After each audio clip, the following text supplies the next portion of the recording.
Well, hello and welcome to Blue Garden Cottage. It's lovely to see you again. I didn't see you last week and might not have seen you again this week.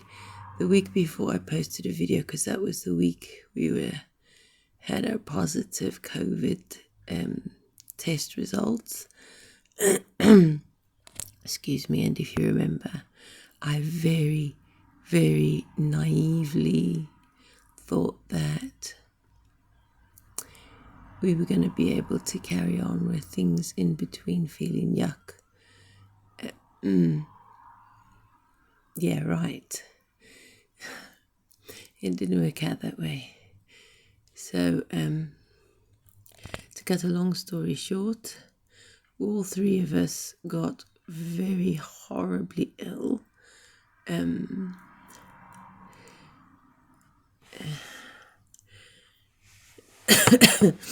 To the point where we just couldn't do anything at all.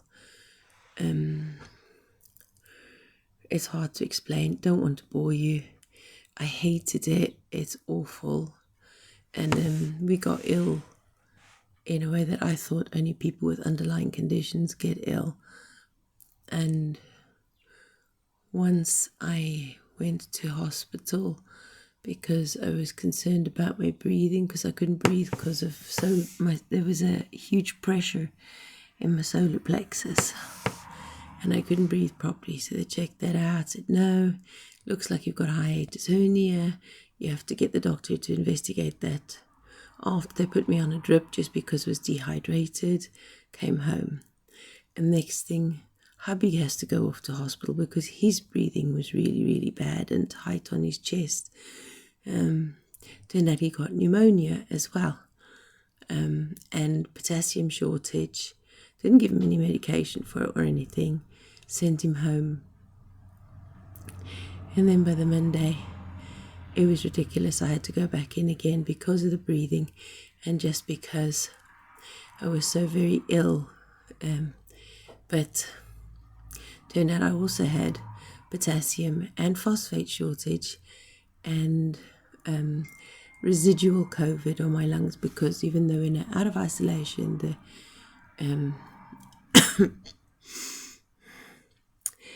contagious side was finished, so we were out of isolation, but we were still very ill. And we hadn't eaten for 2 weeks. You just can't eat. You're so sick. You just cannot eat. And that just makes things worse and perpetuates things. But anyway, so I got the supplements I needed to help boost that up. Hubby's got his antibiotics. We're slowly on the mend. And now I am appearing to start getting a chest infection as well. Really not in the mood for that. Seriously, enough is enough. I'm done. I don't want any more. But I had a shocking realization when I had to walk from A&E to the pharmacy in the main hospital. Excuse me.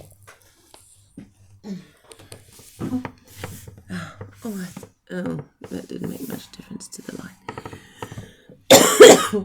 Sorry. So I had to go and walk all that way outside the hospital, because there's no way from A&E inside the hospital to the pharmacy. You have to walk on the outside. And I'm already starting to get out of breath just chatting with you. And it was starting just every few paces. I couldn't make it. It was absolutely draining, and I had to stop and start regularly all the way to catch my breath, and a couple of times nearly passed out with it. When I got to the concourse, I had to sit, have a rest, have a drink of water. Sorry, and this isn't even going to be edited. I'm so sorry. Anyway, so get to the concourse, have a rest.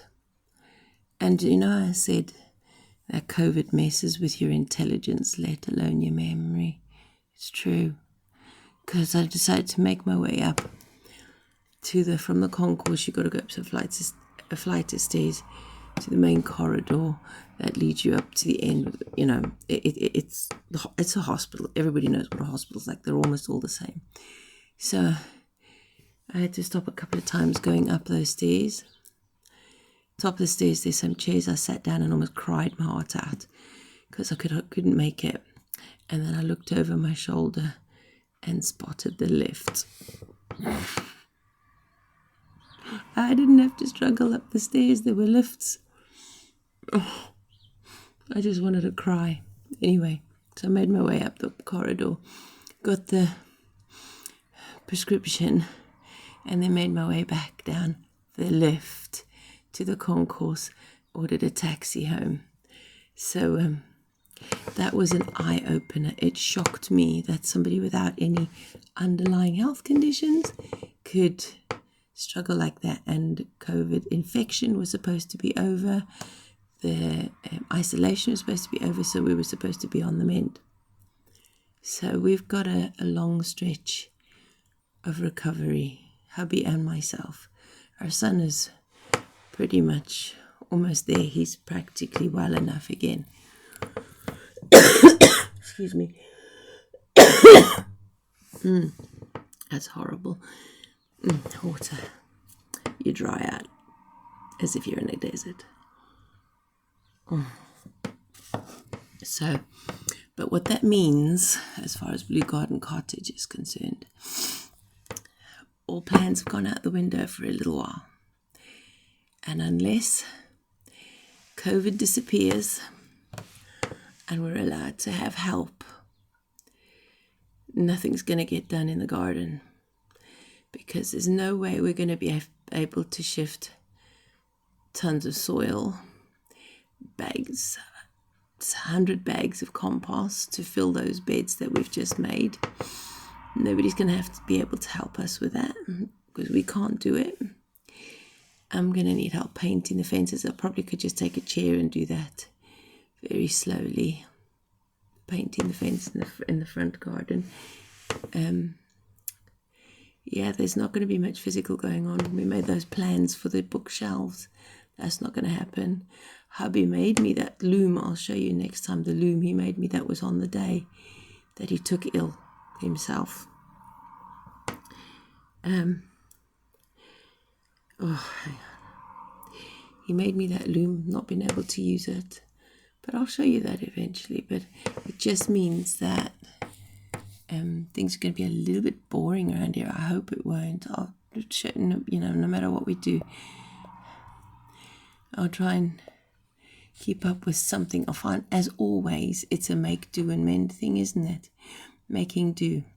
I might not be able to do what I planned, but I will find something I can do.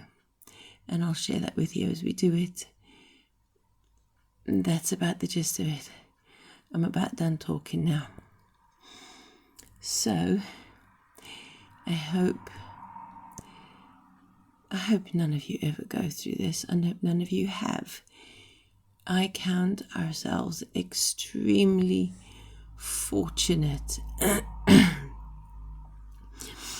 we have only just been ill, because so many people have had it so much worse and even lost family members or have died to it.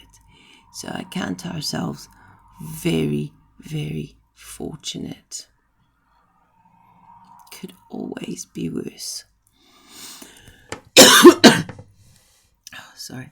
We've had an absolute army of family and friends who've been looking after us, checking on us, getting supplies for us, getting prescriptions for us, and even bringing by some beautiful little daffodils.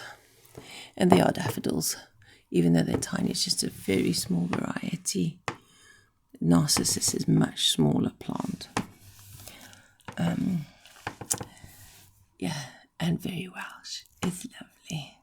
Brings in a bit of spring. So I've been opening the windows. I've been doing the laundry. But I tell you what else has happened during the COVID infection in this house. My seeds I sprouted all just went way over. They had to go in the compost. The microgreens went way over and died. My sourdough starter died because I wasn't able to tend it. My water kefir grains died. Wasn't able to tend them. So all of that has just been added. Well, except for the sourdough, that's gone in food waste, but the kefir grains, I just added that to the compost in the garden. But I'm not going to stress about it. Not up to that kind of nurturing of things. So I'll have to start that again another time. The fuel bill's going to be way high in this house because of the fluctuations of temperature and illness and freezing cold all the time. So the heating's gone up, the water, we've used a lot more water than planned. The electric's gone up because of doing laundry all the time, because with COVID, you really want to stay on top of hygiene. And I found that there was a smell in the house. Oh, hang on.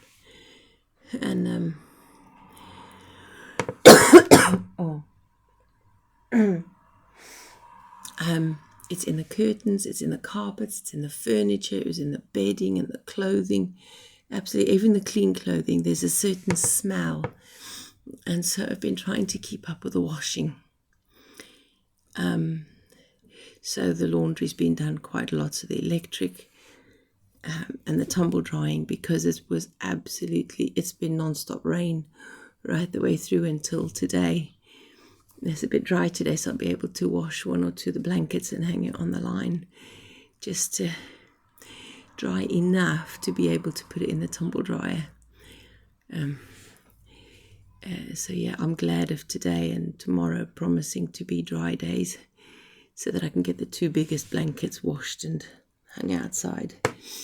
And hopefully that will help. Curtains have to wait till the spring. I can't wash them now, but I opened all the windows. I've opened the kitchen door just to air the house and exchange the air.